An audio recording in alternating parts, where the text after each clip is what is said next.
ఆంధ్ర స్టైల్లో తప్లెంట్లు ఎలా చేద్దామో ఇప్పుడు చూద్దాము. దీనికి కావలసిన పదార్థాలు ఆనియన్స్, కొత్తిమీర, జీరా, నూగులు, పచ్చిమిర్చి పేస్ట్, శనగకాయల పొడి, కరివేపాకు, బియ్యపిండి, అలాగే ఒక గంట ముందు నానబెట్టుకున్న శనగపప్పు, బెల్లం, వాటరు, ఉప్పు వేసి కొంచెం కొంచెంగా ఫస్ట్ ఆనియన్లో వాటరు ఇది అంతా మిక్స్ అయ్యేటట్లు బాగా కలుపుకోవాలి, లేదంటే మళ్ళీ జోరుగా అవుతుందేమో. కొంచెం కొంచెం వాటర్ వేసుకుంటూ డౌని చపాతీ పిండిలాగా ముద్దగా అయ్యే వరకు బాగా కలుపుకోవాలి.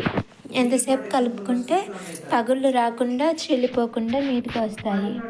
ఇక్కడ నేను బియ్యపిండి యూజ్ చేశాను. దీని బదులు మీరు జొన్నపిండి కానీ రాగి పిండి కానీ యూజ్ చేసుకోవచ్చు.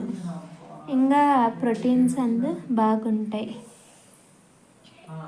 మెల్లగా కలుపుకుంటూ ఉండాలి.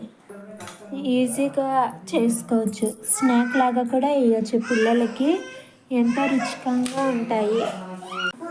హడావిడి లేకుండా మళ్ళీ సైడ్ డిష్ కూడా ఏం అవసరం లేదు. కొంచెం చిల్లీ పేస్ట్ ఎక్కువ వేసుకుంటే సరిపోతుంది. డవ్ అంతా బాగా దగ్గరకు వచ్చే వరకు కలుపుకుంటూ నిదానంగా ముద్దలాగా చపాతి ముద్దలాగా చేసుకోవాలి. ఇంకా సొరకాయ ఉంటే సొరకాయ కానీ, క్యారెట్ ఉంటే క్యారెట్ కానీ ఇందులోనే వేసుకొని కలుపుకోవచ్చు. తర్వాత ఒక ఆయిల్ పేపర్ ఇట్లా తీసుకొని చక్రాల్లాగా మెత్తగా అనుకొని ఒక చిన్న హోల్ పెట్టేసి డీప్ ఫ్రై చేసుకోవచ్చు. క్రిస్పీగా రావాలనుకునే వాళ్ళైతే పతలాగా అనుకోవాలి. అలాగే కొంచెం పళ్ళు లేవు మెత్తగా తినాలనుకునే వాళ్ళు కొంచెం మందంగా తట్టుకొని కాల్చుకోవచ్చు.